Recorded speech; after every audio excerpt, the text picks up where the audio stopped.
Hey everybody, how you doing? It's Alex Moyle here, and this is the third episode of the Business Development Culture Show. And today we thought we'd do something slightly different and topical in the UK, and we thought we would invite Theresa May to interview on the show. Now, I tried asking her over Twitter. I went to the government site. I tried to reach out to someone in their team, but I got no answer. Maybe she's busy. I just don't know. So what I'm going to do today is, anticipating this might have happened, is I'm going to do what no other broadcaster has done. And I'm going to interview Theresa May and the empty chair. Now, the things I'm going to talk to Theresa today about are issues that affect every business owner or sales professional in the UK. And what we're going to try and get is see what responses that she has to the questions that I think she can answer to. So let's get cracking. So Theresa, thank you very much for coming on the show today. It's really great to have you here. And I know you're a busy lady. And so just thank you very much. Well, it's a pleasure having you on the show, and I know you're very excited about showing us why you're a strong and stable leader.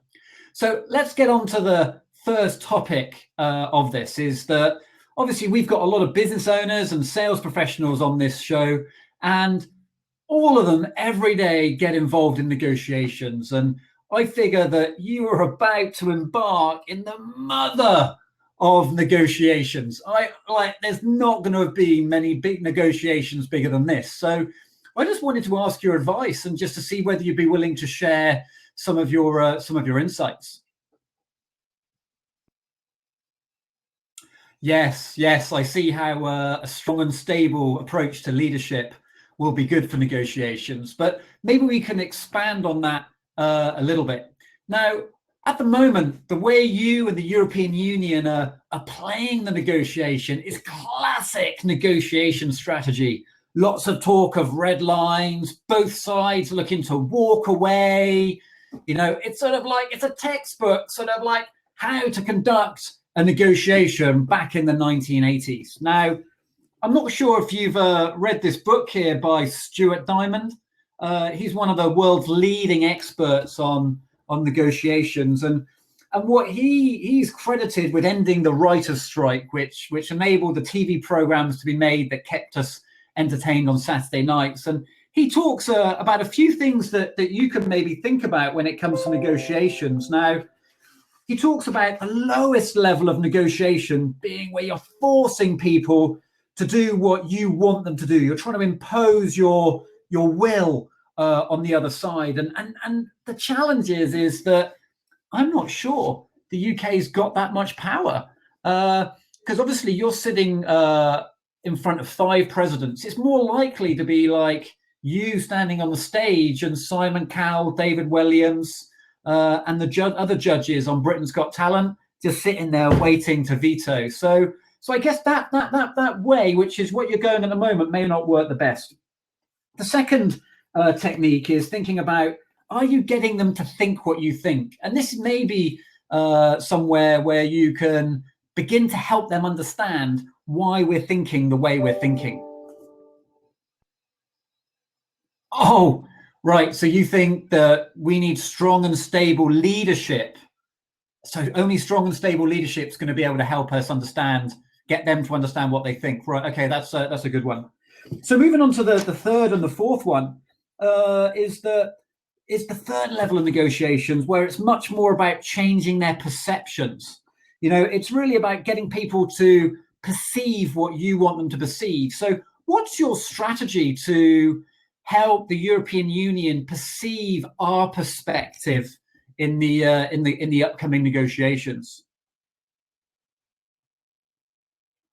Right. So what you're saying is that if there's a stable government and strong leadership, we'll be able to provide the mandate to the European Union. Right. Okay. I see that. Thanks. And lastly, and this is where I think we might have trouble, is that the best level of negotiations that Stuart Diamond talks about is really about getting people to feel what you want them to feel. my concern is that I'm not sure we're demonstrating enough understanding of them and their needs for us to really get them to feel how we're feeling as a nation. Have you got any thoughts on that, Theresa? Right. So what you're telling me is that with a strong and stable leadership, that you can make the difference and hopefully get them to see our point of view. Well, I'm not sure it's the most progressive approach in the world, but I do appreciate your views on the upcoming negotiation. The second thing that I want to talk about is that obviously the thing that's closest to most sales professionals' heart and business owners is compensation. And as CEO of the UK business, is that you're responsible for over 2 million salespeople's motivation and 5.5 million small business owners' motivations. And so obviously you're in charge of compensation through ultimately how you tax everybody else. And so what I was going to ask is the fact that obviously UK PLC has changed that compensation plan quite a lot over the last few years, and I'm just wondering, just going to get your opinion on how you intend to remotivate those individuals. So let me give you an example. So the top 10% of earners in the UK currently pay 27% of all tax. And those that are between 20 and 40% pay an additional 40% of all tax. So the question for you is, Theresa, through your current taxation policies, you seem to be hitting those that are in the middle classes more than everybody else. Have you got any thoughts about that? Right. Okay. So strong and stable leadership is what's needed to guide us through these tricky times. Because the reason I'm saying that is obviously you've significantly changed how dividends are taxed, which may well be a disincentive to those that want to start business. You've also changed how you tax buy-to-let. So those people that do save, you're now making it harder for them to save money. Now, I appreciate there's a housing crisis on, but could have there been another way to do that and tax property that disincentivizes or changes the way we buy property? Okay, strong and stable again, right? Okay, so I guess we'll leave that one. But I guess remember, you're in charge of everyone's motivation. So I'd encourage you to think about how you're going to inspire people to want to go out and sell more and build businesses. Because ultimately, in Brexit, we're a global nation now, and we've got to go out and sell to the world if we're to succeed. So I guess I'll leave that one with you.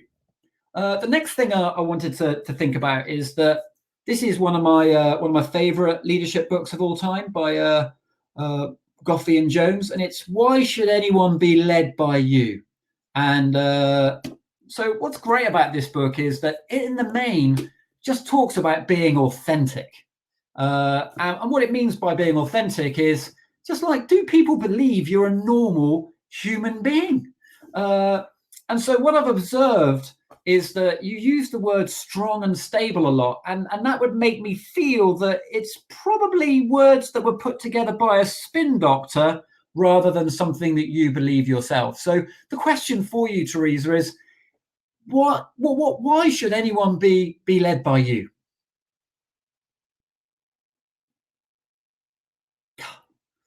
Theresa, we've got a problem here. Like, I asked for an authentic response. And strong and stable doesn't need to be as part of the answer. And you're a bit like, it's starting to sound a bit like Darth Vader when he talks in Empire Strikes Back about the power of the dark side. And so what I want you to do is just think back to when you were Theresa Brazier, okay, the vicar's daughter that had a passion for going into politics because you thought you could make this country a better place. I want you to think back to when you first went into Parliament and were responsible for education, women, and disabilities in the shadow cabinet, and just draw out from your heart, from a real person's perspective, why should anybody be led by you? Please.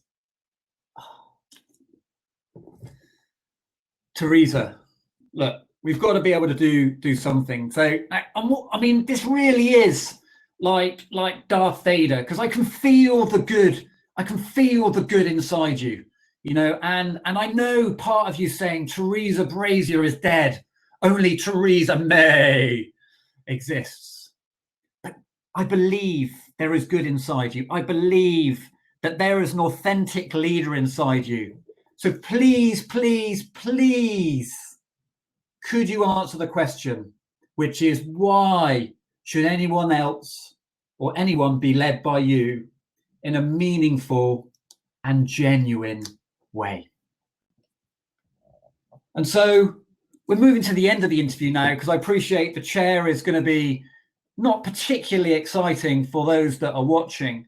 But the last question is that obviously you're reassuringly normal as a prime minister. Obviously, we had David Cameron and Tony Blair, which were the sort of show business celebrities. And I guess the greatest parallel for you from a sort of a pretty normal prime minister would be John Major. And everyone remembers his spitting image caricature, which had him as Mr. Grey.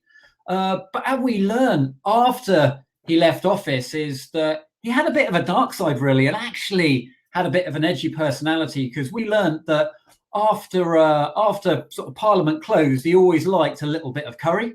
And I'm just wondering, what's your dark side that we're going to find out in the years to come? Oh, you don't want to share that? You're going to leave it for a surprise? Well, I just wanted to say thank you very much for not coming on the show today. I think it's been really educational from my perspective to know that other than saying you've got a strong and stable leadership, you haven't really got a lot of ideas to offer.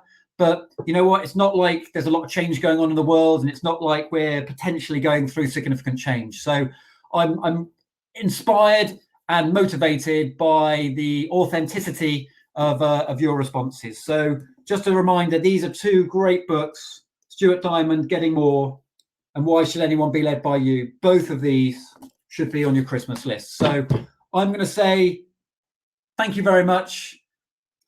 Good luck in the election. And I'm sure you and Corbyn will make a great team, and maybe add in a bit of Sturgeon.